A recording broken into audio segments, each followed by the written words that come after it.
Which OC hire was sneaky good? This is going to take people by surprise, but I thought Tommy Rees did a good job in Cleveland with some pretty challenging circumstances. Honestly, when I would watch that offense on tape, I was consistently impressed at the ways he found to get Harold Fannin Jr. the ball in space. Obviously not the best group of receivers. Calling plays for rookie quarterbacks. It was a very quarterback-friendly with both the quarterbacks, Gabriel and Sanders, very quarterback-friendly, very simplified. So I think he's got some talent there, and honestly, now you get to go to Atlanta, where with him and Stefanski, they have a drastically improved circumstances in terms of the skill players in the line. Quarterback is, of course, the big question mark, but I do think the fact that both him and Stefanski together worked with those quarterbacks in Cleveland does make life easier, or like make it clearer with regardless of what happens in Atlanta, that they have made do with some pretty challenging circumstances. So those are. Yeah, I mean, it makes things a lot smoother of a transition, which I really appreciate. I think it's smart with Stefanski to do that because the circumstances are significantly better. They're significantly greater. It's not even close comparing Cleveland to Atlanta. I'm obviously been talking about the Atlanta Falcons a lot recently, and it's kind of funny because I don't know how happy people are about it. And every time I reference and say that I think the Atlanta Falcons are actually a pretty well-run franchise, I get pushed back on that. I find it funny. I find it funny. I need more Atlanta Falcons subscribers. Please don't forget to subscribe and watch the full length of the video. When you guys do that, subscribers go through the roof, views go through the roof. And again, it's not about chasing subscribers, it's not about chasing viewers, it's about creating content that people genuinely want to watch so I can keep discussing and making content around the Atlanta Falcons in the most unbiased and grounded way possible. People aren't going to move me on it. I think the Atlanta Falcons are actually a pretty well-run franchise. I understand that they have not been able to just rip off, divisional championships and conference championship. Like, I get it. I do. I get it, right? It's a little bit easier to point out some of these other teams that are, like, consistently in the hunt for Super Bowls and, AFC championship games, NFC championship games. I get it. But I actually really do think when you look at the timeline of events, the Falcons, one of the things that I really appreciate is that the Falcons have been willing to make changes. They've been willing to take swings, and they also still do give things some time, right? They're not this absolute revolving door where you're just like, man, I can't even keep up, right? Or like, this is such a mess that like they are trying to do their due diligence.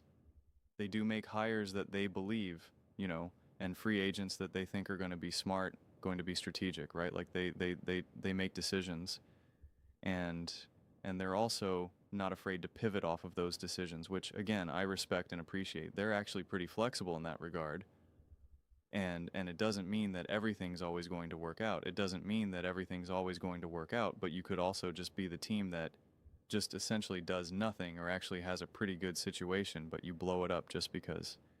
And so that's really the foundation of why I think that the Atlanta Falcons are a lot better run of a franchise than people are giving them credit for. Not everyone's going to be able to be the Los Angeles Rams, the Philadelphia Eagles, what other teams have just been consistent contenders over the Kansas City Chiefs and whatnot. Like, not every team's going to do that. Not every team's going to be able to compete for a Super Bowl year after year after year after year. Just not. But I appreciate the moves. I really, really do. And they've actually built, some pretty great players. They haven't been able to put it all together. That's undeniably true. Undeniably true. And that's why I'm hopeful that bringing in a Stefanski here and even having the continuity now with coaching staff with Tommy, like I'm hopeful that brings that continuity. And you got some dudes on offense and defense who can do damage. I think the question mark still is the quarterback position, and I don't want to kind of, keep rehashing that, but that is what makes it a little bit more tricky to discuss the Atlanta Falcons at this moment of time as consistently and as regularly as I want to, because I don't know what they're doing at the quarterback position. I don't know what decision we could say, oh, Pennis, but I don't know when he's healthy. Or is it, do they now get like a Malik? Like to me, I genuinely have no sense, and I am curious actually. this is where I'll ask Atlanta Falcons fans directly. What are you guys hearing? I very much see this. I haven't been able to give this speech in a while, but like I very much see this as very collaborative. And I rely. It's why I read the comments and ask fans directly. It's like, tell me what you're also hearing. Tell me what you're hearing, especially locally, right? People who are in Atlanta and are locked into the actual people who are truly connected to the Falcons. Like, what are the conversations that are being had? I see it as collaborative because like I rely on you to like let me know, oh, you know what, so and so it will be back by, week 3 or, whatever it may be. So I'm curious because I don't have a strong sense of it in this moment of time. So please definitely let me know in the comments and I'll take a look. But I mean that to me is where the most kind of like, yeah, I I don't know because I am really excited for what this Falcons team can become, but it's hard to gauge when they become what I'm hopeful they will become. A little bit of a tongue twister, but it makes sense. If you slow it down, it makes sense. It makes sense. Uh, so, but I mean, yeah, I do think Stefanski and company are significantly better than what they've been able to put on display in Cleveland. When you really think about it, Cleveland was such a joke, man. Cleveland is such a joke. It is such a joke. And I feel bad. I don't have anything against Cleveland. Nothing against them. Nothing against the roster, the organization as a whole. Like, doesn't really rent much space in my head, but I'm sure the fans care, especially considering Cleveland is the type of city that it is.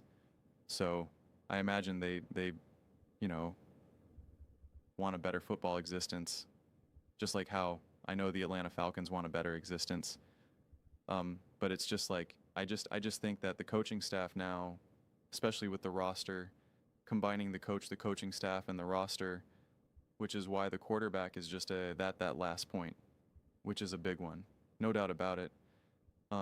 They're just going to be in positions to succeed, and I'm excited. I'm excited. I think the Atlanta Falcons were so bad at being detail oriented. I think they were so bad at that. And that's why we so consistently saw this team be so inconsistent.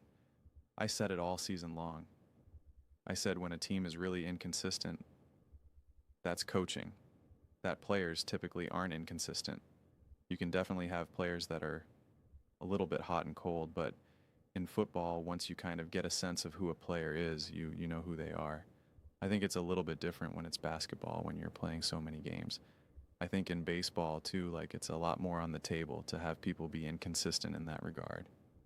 1 minute you're scoring 30 points and 50% from 3, and the next minute you're shooting 20%, right? Like I just think that's a little bit, the sport just lends itself to that in a way that football doesn't. You don't just magically become a bad running back, right? This is why I also said about quarterback play this is why I blamed coaching so much. Like they were like, oh, Jalen Hurts is having such bad halves. Sometimes it's the first half, sometimes it's the second half. And it's like, well, that's not Jalen Hurts. Jalen Hurts has never shown that to be a problem for him throughout his entire football career. And now suddenly it's happening. You think that he just suddenly doesn't know how to be productive on offense for an entire half? It's coaching. That's how I mean, it's coaching. Like it's coaching, it's coaching, it's coaching.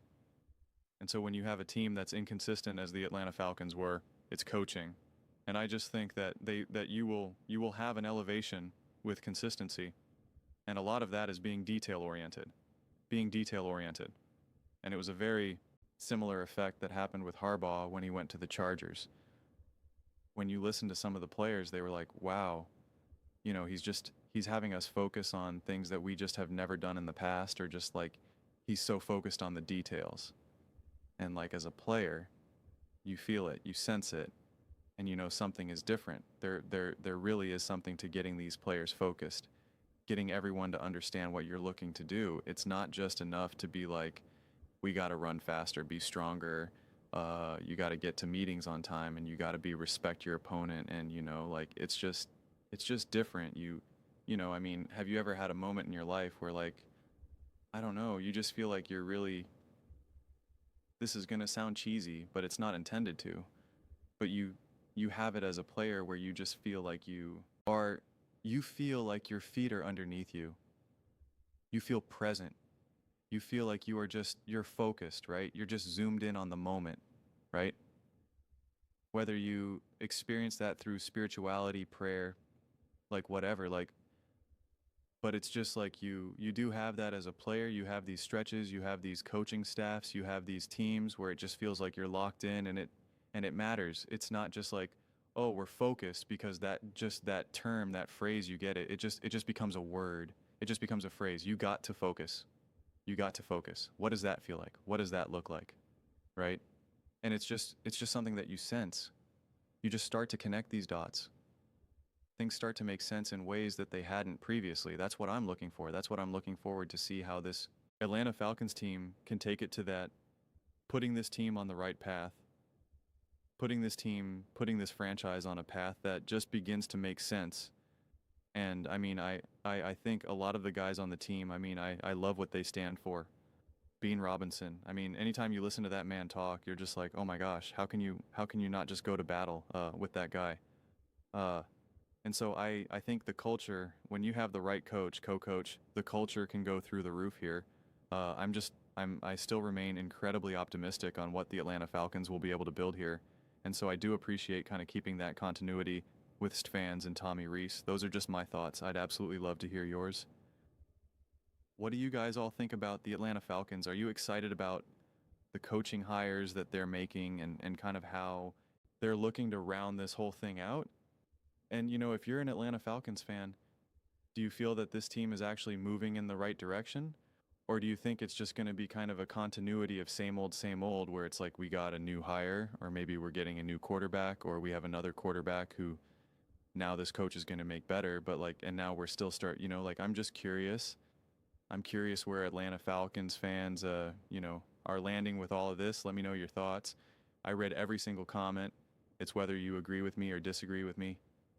Either way, let's get into some discussions, get in some fights, but ultimately, let's just have some fun. And please do consider subscribing. We're building an amazing community here, and absolutely love to see you part of it. I want to build something that we all generally feel connected to, something that we're really excited to be part of. I think we're well on our way to doing it. Please don't forget to give this video a thumbs up, as it really does help visibility and the algorithm. Thank you so much. See you next time.